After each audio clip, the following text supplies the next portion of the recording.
Mummy जी, मेरे मायके में बार बार उपहार देने का रिवाज नहीं है। बहू, ये भड़कीले लाल रंग की साड़ी दी है तुम्हारी माँ ने उपहार में। क्या तुमने उन्हें बताया नहीं कि मैं ऐसे भड़कीले रंग नहीं पहनती?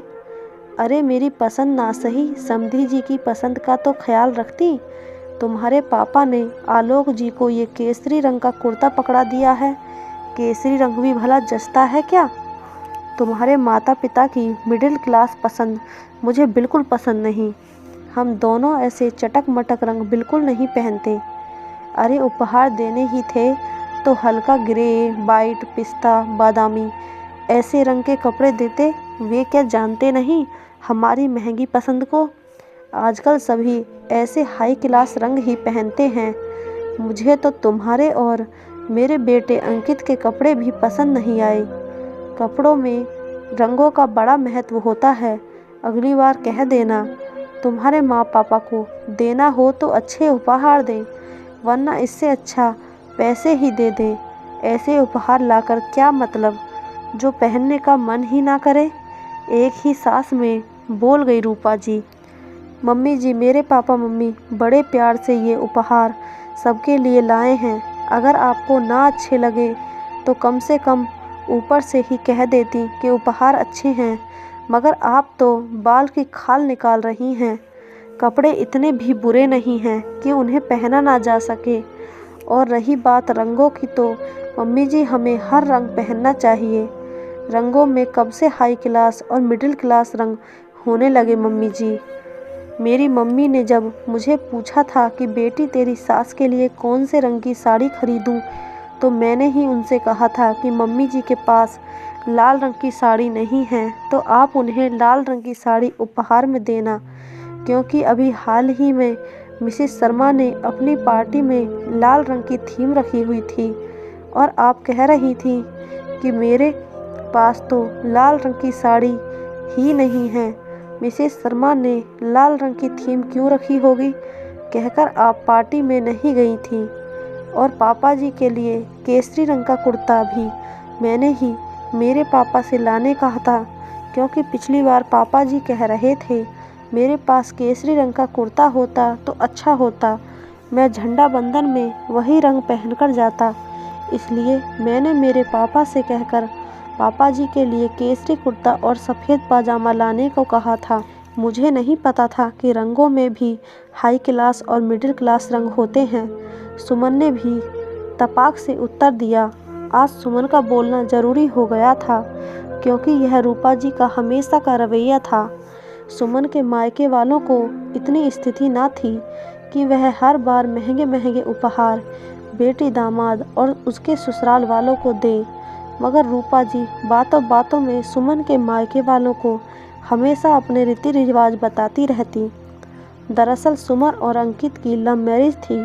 रूपा जी इस रिश्ते के लिए मान तो गई थीं, लेकिन उन्होंने सुमन के माता पिता से कहा था कि उनके यहाँ के सारे रीति रिवाज उनको निभाने पड़ेंगे। तब सुमन और उसके माता पिता ये नहीं जानते थे कि रिवाजों के नाम पर उन्हें बार बार बेटी के ससुराल उपहार लेकर जाने पड़ेंगे। सुमन की पहली होली हो या पहली दिवाली, रूपा जी बहू सुमन से कह देती, रिवाज के अनुसार तुम्हारे मायके से सभी के लिए उपहार के में कपड़े मंगवा देना। ये तीसरी बार था जब सुमन के मायके फ़ोन करके अपने माता पिता को सभी के लिए उपहार लाने को कहा था, और ये फैसला भी कर लिया था कि अब आगे से वह कभी भी अपने माता पिता पर अपने ससुराल उपहार लाने के लिए दबाव नहीं डालेगी। शादी को 1 साल हो चुका था और रूपा जी की फरमाइशों को भी। फरमाइश पूरी होने के बाद उपहारों के लिए हमेशा ताने सुनने पड़ते, वो अलग। रूपा जी कभी कहती, अरे मेरे भाई की बहू के मायके वाले मेरे भाई के घर वालों को सोने की चीज़ें उपहार में दी। भाई को सोने की चैन, भाभी को सोने का कड़ा और उनकी बेटी और दामाद को सोने की अंगूठियाँ। देखो कैसी कैसी किस्मत है। मेरे भाई ने ज़रूर अच्छे पुण्य किए होंगे जो उन्हें ऐसी बहू मिली। इसके मायके वाले उपहार में सोने की चीज़ें देते हैं। मेरा बेटा अंकित भी लव मैरिज ना करके अरेंज मैरिज करता तो आज मैं भी सोने के पालने में बैठी होती। सुमन के सुनने की शक्ति समाप्त होती जा रही थी। आज उसने रूपा जी को जवाब दे ही दिया। सुमन बोली, मम्मी जी, हमारे मायके में ऐसा कोई रिवाज नहीं है कि बार बार ससुराल वालों को उपहार देते रहो, इसलिए अगली बार से मेरे मम्मी पापा से कोई उपहार की अपेक्षा मत करना। रूपा जी बोले, अरे तुम्हारे मायके वालों ने तो उपहार में दिया ही क्या है। मैं जब शादी करके आई थी तो मेरे मायके वालों ने मुझे सोने से जड़ दिया था। मेरे ससुराल वालों को भी इतना सोना दिया था कि चारों गांव तारीफ करते थे मेरे मायके वालों की। उस पर भी मेरी सास को चैन नहीं था। उन्होंने पहली होली, पहली दिवाली, सभी त्योहारों पर मेरे मायके वालों से सोना लाने की ही फरमाइश की थी और मेरे मायके वालों को पूरी करनी पड़ी थी। फरमाइश पूरी ना करते तो बेचारे क्या करते। आखिर थे हम लड़की वाले, तो लड़की वालों को तो झुकना ही पड़ता है ना। यह बात नहीं जानती क्या तुम, सुमन बहू? सुमन बोली, माँ, तब की बात और थी और अब की बात और है। ज़माना काफ़ी बदल गया है। ये लेन देन पहले के ज़माने में होता होगा। अब ससुराल वाले ऐसी फरमाइश नहीं करते। वे जानते हैं उनका बेटा पढ़ा लिखा है, दहेज लेना अच्छी बात नहीं है। अब काफ़ी लोगों की मानसिकता सुधर गई है। पहले के ज़माने के लोगों की मानसिकता लालची होती थी। लालची प्रवृत्ति होने के कारण ससुराल में कितना ही पैसा क्यों ना हो, लड़की के माँ बाप को झुकाया जाता था और ऐसी ऐसी फरमाइश की जाती थी जिसे लड़की वाले पूरा करते थे। मगर अब लोग समझ चुके हैं। वे जानते हैं कल के दिन अगर कोई हमारी बेटी के साथ ऐसा करेगा तो हमें कितना बुरा लगेगा। इसलिए वह लड़की के परिवार को झुकाते नहीं हैं, बल्कि यह सोचते हैं कि जिस बाप ने अपने कलेजे का टुकड़ा सौंप दिया, उस बाप से रिवाजों के नाम पर क्या लेन देन करना। अब लड़के वाले लड़की वालों को उनके बराबर समझते हैं, बराबरी की इज्जत देते हैं। रूपा जी सोचने लगी, बात तो सही कह रही है सुमन। उन्होंने रिवाजों के नाम पर बहुत से उपहार सुमन के मायके वालों से ले लिए थे। रूपा जी सकपका गईं और मन ही मन बोली, अरे जो मिल रहा था वह भी नहीं मिलेगा। अब वह बोली, अरे बहू, छोटी छोटी बातों को दिल पर क्या लगाया। अब समधी समधन जी से इतने प्यार से उपहार दिए हैं तो भला पहनेंगे ही ना, फेंक थोड़ी देंगे। तुम भी जरा जरा सी बातों का बतंगड़ बना देती हो। सुमन बोली, नहीं मम्मी जी, ये आखिरी बार मेरे पापा मम्मी उपहार लाए थे। वे लोग खुद के लिए कटौती करके आप लोगों को उपहार इसलिए नहीं देते ताकि आप लोग उसमें खराबी निकालो।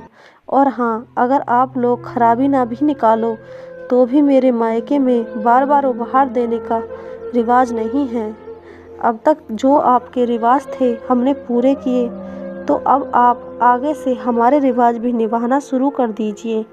रूपा जी से भी चुप न रहा गया। अंकित के आते ही बोली, देख लिया लव मैरिज करने का परिणाम। आज तो बहू ने हमें सामने ही जवाब दे दिया।